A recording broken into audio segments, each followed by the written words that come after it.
All right. All of my you know what I bet I forgot to What? do? Let me see. Nope. It's all good. We're all there. Cool. We're all there, ladies and gentlemen. We're a few days late and a reaction short, but I was busy. I was doing stuff in Los Angeles, in LA. I was making connections for all of you out there, our beloved audience. Making friends. No, really, that's what I was doing. I mean, I did enjoy. I got to go see the English dub premiere for One Piece Film Red, and it was a very enjoyable experience. I was invited by Crunchyroll for all this, all the hard work we've been giving them here at LRM in the Genreverse. No, it was a lot of fun. I really did appreciate the invite. Movie, if you're a One Piece fan, everyone in the audience seems to really enjoy it. My favorite thing was they kept the Japanese audio for the music, for the songs, which we've discussed many times on how localizing changes the actual flow of the song. Not that the performances are bad or anything like that, but it does change it. It feels off. So yeah, that's all I can really say about it. Yeah. I'm not the world's biggest One Piece guy, so. Yeah.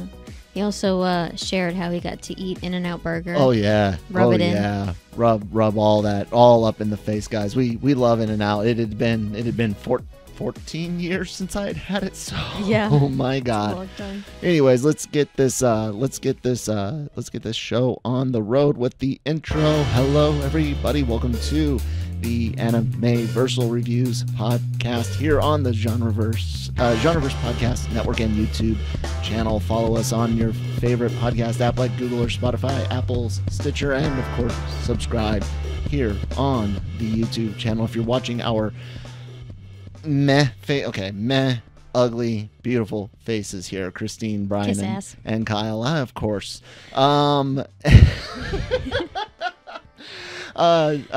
Thank you for being followers. Thank you for subscribing. It has been a lot of fun doing this anime thing with you guys for a couple of years almost now. So really excited to get back into things after the kind of odd week last week. Like I said, Kyle, Brian, and Christine here to review Spy Family episode 16, a two-parter of sorts, two little mini stories in one. Grew up watching a lot of cartoons that would do that, 2 or 3 segments in one episode. So I don't remember if this has been done before in this show. Christine, do you remember any past episodes that did this? No. Like a hard division between story. Yeah, Brian can. I don't recall. No. So let's start off with Christine and what you thought about this episode and that kind of split story. I thought it was cute. I really enjoyed it, especially the first half. Yeah, I don't have anything really negative to say. Just you like the first part better? Yeah, I liked the first part better, and I liked the lightness of this episode, kind of like taking a break from intensity instead of it just being thrown at you, where it's like every single episode. So it was nice to have a little breather. Yeah. So Brian, what'd you think of this episode? Similar, a little more negative in that I didn't like the second part at all. Really, I thought it was okay, and then by time I kept waiting for that like hook, that part there. I was like, okay, that's gonna make it all worth it, and it never really happened. I love the first part. I really did enjoy that, but yeah, didn't love the second part. Okay, I was I guess somewhere kind of in the middle. I actually kind of liked the second part. Not that it was great. I almost wish it was more like we'd gotten a full episode of maybe Yours Kitchen mostly, and then this had been like a 3-minute stinger at the end of the episode. How some anime does that. You'll get a little, almost like a mini story towards the end. I think that, but I did enjoy this stuff with Lloyd and the informant. I thought the ending of it gives Lloyd an extra layer to him. So I did enjoy it for that. But yeah, Yoder's Kitchen was absolutely a wonderful little tale. So what would you grade this one, Brian? It was a B, and then it edged to about a B- for me with the second part. Yeah. Christine? I was gonna say B plus. I'm with Christine. I give it a B plus. Like I said, I kind of like that ending part. So yeah. Well, let's go ahead and get into the spoiler discussion and discuss Yoder's Kitchen. Brian, what? Well, actually, let me again start with Christine, because she actually called it out when we first started. I was like, man, what is she? Is she doing some wet work? She working? And Christine's like, I think she's learning how to cook. And I was like, that makes sense. What? So talk. Yeah, because obviously, like they kind of have like this, like a eerie feeling to it, spooky. In the beginning, like, what's she up to? What is she doing? And it's like it kind of clicked, because it was like Yoder's Kitchen. I'm like, I mean, she does other things, you know. So it's like, I wouldn't want to, you know, do any chopping of someone in the kitchen. That'd be like something maybe you would do in the bathroom. It sounds so wrong. But yeah, it's like, that's where you cook your food. So when it finally clicked, I don't know why it took forever, even with the title. Like, it could be easy to figure out, but yeah, we're both tired. So it was like watching it like, oh crap, she's learning how to cook. That's great. Yeah, and I cannot believe how badly she does cook, because what human can make something that looks like a witch's poison? Like some kind of potion brewing, and I'm like, fish heads and everything. Yes, so it's like, no one's that bad, are they? But it was cute, and I loved how she was, you know, just some self-improvement, some growth, learn new things, and so it was nice. I thought we were gonna get. I figured we were gonna get her cooking and stuff. There's, you know, previews and titles and all, but I really did think there was gonna be some assassination involved, and like the cooking or aspect would be like in the mix of a job she had to do. I really liked how she put a focus on, I have to learn how to do this for the safety of her you know, position there in the country. She doesn't want to be at risk for being arrested, accused of being a spy or anything like that. But also, I like the call back to, you know, the last time I cooked breakfast, my husband spent all day in the bathroom, which he didn't, but in her mind, that's what's going on. So I really enjoyed Yoder's Kitchen as well. What about you, Brian? Yeah, it was great. Like you said, the whole setup at the beginning, making you think she was doing, you know, maybe assassinations, and then it leading to the cooking, but also being able to dig into her childhood and her past, and, you know, focusing on her mom and how, you know, finding the secret to cooking and the love of that relationship, and, you know, childhood. The way they wove it all in, it was just, you know, really well done storytelling. And so, you know, that leading to the ending part where she comes and cooks, and it's like, wow, she can cook, but then she has an extra thing she made. Yeah, the extra thing. If you don't know how to cook, don't make up your own recipe. Yeah. No, you got to figure things out first. I thought that dish she had, it kind of looked like peanut butter, and then the things around the side looked like cut onions. And my brain, of course, if I see or think or hear peanut butter and onions, I go to Little Monsters, and Fred Savage's character, Brian, eats peanut butter and onion sandwiches. It just sounds awful. It's disgusting. That's like, I don't even think a pregnant woman would eat something that nasty. God. I mean, your breath would just be destruction for so long. No tongue scraping gum could fix that. No. For a while. Have to be in quarantine. Oh God, it would be.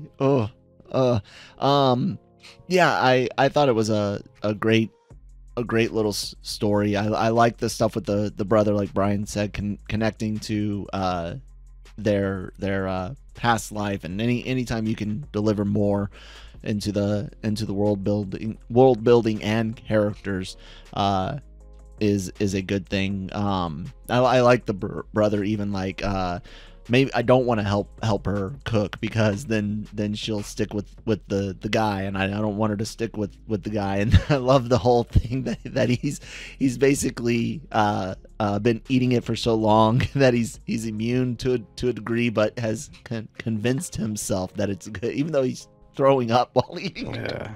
He just loves his sister. Oh, this is delicious. I'm just gonna keep eating. When she cut the potatoes, the blood and all, like, oh God. I was like, oh. It's disgusting. What's funny is she's good at like big cuts of meat and stuff like that. She could dice up the fish or whatever, the meat real thin, but vegetables, nope. That was or peeling. It was the peeling of the veg. Everything she did with a regular knife, and that was even the funny thing. The peeler's not a weapon. So yeah, it was a lot of fun. That this is one of those things this show has been known for, is just these little slice of life moments with this family that just happens to have extraordinary circumstances outside of the house, but inside the house for the most part, absolutely fine. One thing about this episode though is so we see Bond sends Anya an image of Yoru crying. Usually we get a confirmation of that changing, you know what I'm saying, or we get an image of where it becomes, the reality, so to speak, like when he first joined their family. They didn't resolve that. We know she was upset, but I don't remember if we saw the future image at all. Do you, Brian? There's a shot of her crying after the meal at the end, but I don't believe it ever goes back to Anya or Bond thinking about it. Okay. Yeah, and it wasn't like, I don't think it was that particular scene. I'd have to go back and look. Double check, because I was wondering if that would be like a thread that they fed us and maybe we forgot about and carries over. But yeah. Anyways, so I guess I'll start with any other words on the first part of the episode? No. So I guess I'll say what I liked about the love advice, the romance advice. Really, again, it goes into Lloyd's character and how much of him I think either has changed since the first meeting Twilight, Agent Twilight, or how much, not necessarily changed, but how much he's reverted back to his real self, a real caring human person, a soul. We know he's got a very noble cause for doing what he does, but here he doesn't have to help this guy at all, and he's reluctant to at first. He then goes about helping the informant with, hey, first off, stop stalking. Yeah. What I do for work is one thing, but what you're trying to do for love life is completely different. But he sat down and you get to see kind of some humanity. Yeah, him not just applying his trade to it, but genuinely trying to help this guy, the informant out, Frankie, as the would-be lover calls him. It fails, which I figured, and I kind of like the informant putting on a brave face. I love how they show Lloyd seeing, this dude's full of shit, when he's saying, oh yeah, she'll get back to me later. She was super excited, but had to run. The gas left on in the apartment. So I was like, I hope he's not believing that line, because that's where I thought it was going. But then you find out, she shot him down real hard. He's a mess in a bar, and Lloyd buys an expensive drink, probably on the agency's dime, but it showed that, like I said, he is not uncaring, and while the mission matters most, that there is this ability And whether I said, you know, whether or not it's a change or it's a I don't want to say regression, but a more true moment. Either way, I liked what it did for the character. So Brian, tell me why I'm wrong. The thing I didn't like was the setup was great. You know, I really enjoyed the setup, and I was like, okay, this is cool. But then, like you said, he goes to the bar. He's gonna make his move, and then we just sort of skip over it. Yeah. And then it's just like, it didn't go well. Let's have a drink. And I don't know. It just felt like a lot of setup, a lot of build up for. I could see that. Just, you know, and like you said, it is a nice moment between the two characters, sort of, you know, bonding. But I don't know. I think they could have been executed much better. Could have done something a little more. I think what maybe they're trying to do is like break down those walls for his personal life, to have a personal life. So maybe this will, you know, whatever they're doing will reveal itself later, where it's just all these little bitty things that's going on with the family, what's going on with this guy here, just trying to get him to not just have only a work life, to have a personal life as well. So maybe. Yeah. Like I said, I think it would have worked much better as a post-credits segment. Absolutely. And I can agree with that. Overall, still solid episode. Lots of fun. Can't wait for next week. Can't wait for more. Anyone else got any thoughts on this? Only last thing is that, you know, they keep emphasizing over the last couple episodes and this one a little bit, and I'm interested in it. Twilight is focusing and really thinking about the idea that when the mission is over, the family is over, and it's bothering him, and he's thinking about it. And so I'm liking that we keep going back, revisiting that idea, and that, you know, where that's headed. I agree. I like that. I like that as well. All right, guys. Well, it seems like hello, Saris. It seems like the method of doing reactions will work. Our third reaction did not got only the first two, and then we missed a reaction. So we will be back next week, but you guys can of course find our next AVR squared with Beast Tamer. Christine and I will probably get to that tonight, and then tomorrow, Tuesday, ladies and gentlemen, it's Chainsaw Man. Oh my God, we are super stoked. Can it pull off the hat trick of 3 A+ in a row? Are we incredibly biased? Yes. F off. Don't care. It's amazing. No. So subscribe to the channel, guys. We've got 825 subscribers as of right now. Whoopsie. And we really appreciate that. We're trying to break 1,000 before Christmas, so 175 to go, guys. Help us out. Hit that red subscribe button on YouTube, and you get the AVR right here, anime reviews, where we're doing Chainsaw Man and Spy Family, AVR squared reactions, where we're doing reactions for those two usually, as well as Eminence and Shadow and Beast Tamer. Like I said, a daily cup of genre and breaking geek, cover everything you can imagine in entertainment, geek, and pop culture. Yes, Kat, I love you too. And we got a lot of other great content from Marvel and Star Wars. We get specific shows that pop up with seasons for things like Wheel of Time, Rings of Power. So a lot of great content. All of the podcasts, if it's not a reaction, go up on audio format. Like I said, all your top podcast apps like Spotify, Google, and Stitcher, Apple, and all of that goes up on lrmonline.com, along with written reviews, news, leaks, rumors, and of course celebrity interviews, which also go up on the LRM YouTube channel. So check that out as well. Brian does YouTube besides anime. Tell him about it, Brian. Yeah, the channel's called Pulp Mythos. Go check out some of the old videos. I talk about movies like The Goonies, The Wizard. A lot of new content on the way. Check it out. Yep, you guys can see a lot of back catalog. If you've got some niche shows that you're into, definitely check out Brian's channel. You'd be surprised at what you find there. Yeah, I know that broke your heart. Dude, I don't. Don't want to talk about it. All right, guys. Social media information down below. Thank you so much for joining us again, and we'll see you for Chainsaw Man. Bye.